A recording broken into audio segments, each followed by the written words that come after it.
आज बाळासाहेब ठाकरे यांचा बोर्ड मुंबईपुरता होता आणि त्यांचा ठाण्यापुरता होता शरद बारामती. पण आपल्या मनोज जरांगे पाटील ते 38 जिल्ह्यात एकत्र एकवटले.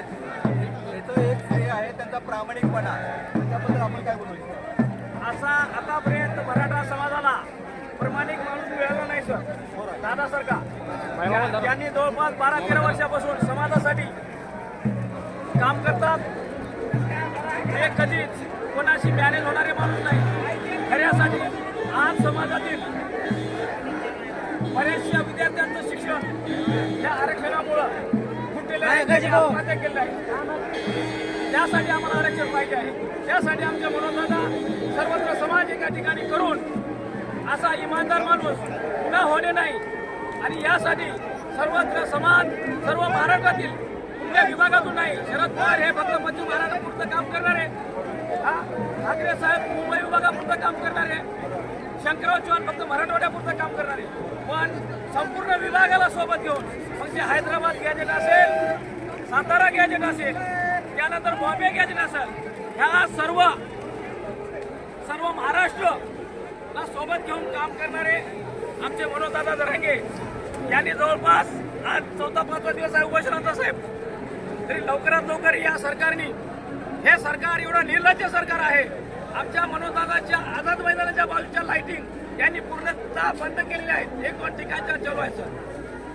तर एवढा अन्याय ज्या समाजाने आतापर्यंत 18 पगड जातीला सोबत घेऊन सर्वांना न्याय देण्याचं काम केलं मोठ्या भावाप्रमाणे, आणि या समाजाला आज मागण्याची वेळ आली तर या इतर समाजाने आणि या सरकारने लवकरात लवकर न्याय देऊन आमच्या मागण्या पूर्ण कराव्या. सरसकट तिन्ही विभागाला, मग ते हैदराबाद गॅजेट असेल, सातारा गॅजेट असेल किंवा मुंबई गॅजेट असेल, हे पूर्ण मागण्या आमच्या मनोजदादाच्या पूर्ण करून लवकरात लवकर निर्णय द्यावा. बघा, मराठा समाजाचं जे आरक्षण आहे राजकीय इच्छाशक्ती आहे. यात कायद्याचं काही नाही. जर 370 कलम सुटू शकतं, अयोध्या प्रश्न सुटू शकतो, तर हा प्रश्न एकदम काही क्षणात सुटू शकतो. फक्त राजकीय इच्छाशक्ती, ती म्हणजे केंद्रातील नरेंद्र मोदी यांनी छोट्या छोट्या गोष्टीत जर तुम्ही लक्ष घालता तर एवढा समाज आज आझाद मैदानात येतोय, त्याकडे लक्ष घालावं. आणि शरद पवार आणि नरेंद्र मोदी यांनी एकत्र बसावं. तुम्ही जर छोट्या छोट्या प्रश्नासाठी देशाच्या तुम्ही एकत्र येऊ शकता, तर मराठा समाजासाठी निश्चितच आतापर्यंत या समाजाचे 9 मुख्यमंत्री झाले, 45 वर्षे वेटी धरलेले आहे आणि त्याची दिशाभूल होत आहे. आणि ह्या समाज आता कंटाळलेला आहे आणि ह्याचा फार अंत न पाहता आरक्षण देणं गरजेचं आहे.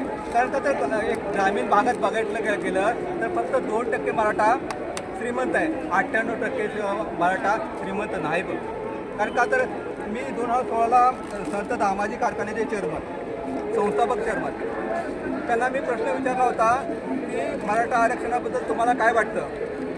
त्यांना जवळजवळ 2.5 एकर जमीन, पण दुसऱ्या बाजूला आमच्यासारखे जे मुंबईत आलेत त्यांना 4 एकर जमीन, त्यात पाऊस पडत नाही. आणि 1 वर्ष सूर्यफूल केलं होतं.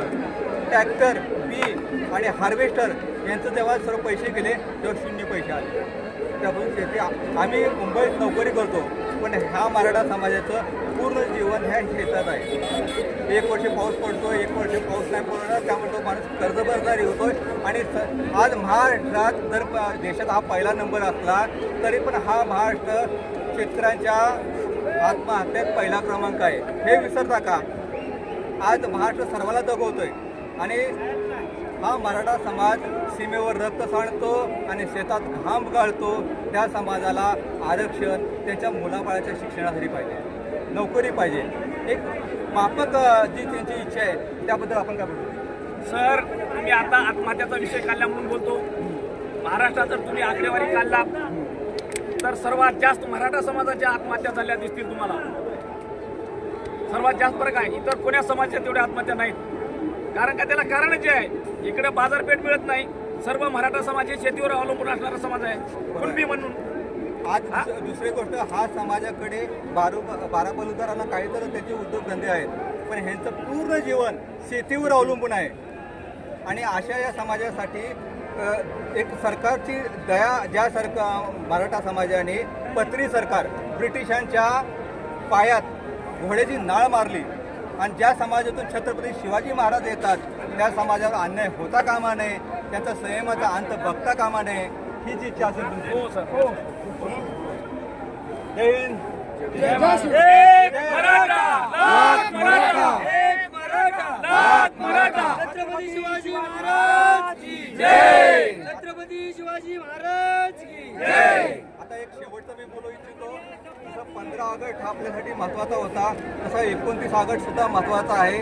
आणि छत्रपती शिवाजीच्या महाराजांच्या स्मारकासाठी जे सरकार इतक्या दिवस ते जागा शोधत होते, ती जागा आपल्याला आझाद मैदानात सापडलेली आहे. आणि मराठाचं आरक्षण तर 100% आपल्याला मिळणारच आहे. पण ते आता छत्रपती शिवाजी महाराजांचं स्मारकसुद्धा इथं आपल्या आझाद मैदानात व्हावे, कारण त्याचा देशाला आझाद सुपुत्र, लोकशाही रयतेचा राजा हा छत्रपती शिवाजी महाराज आहे.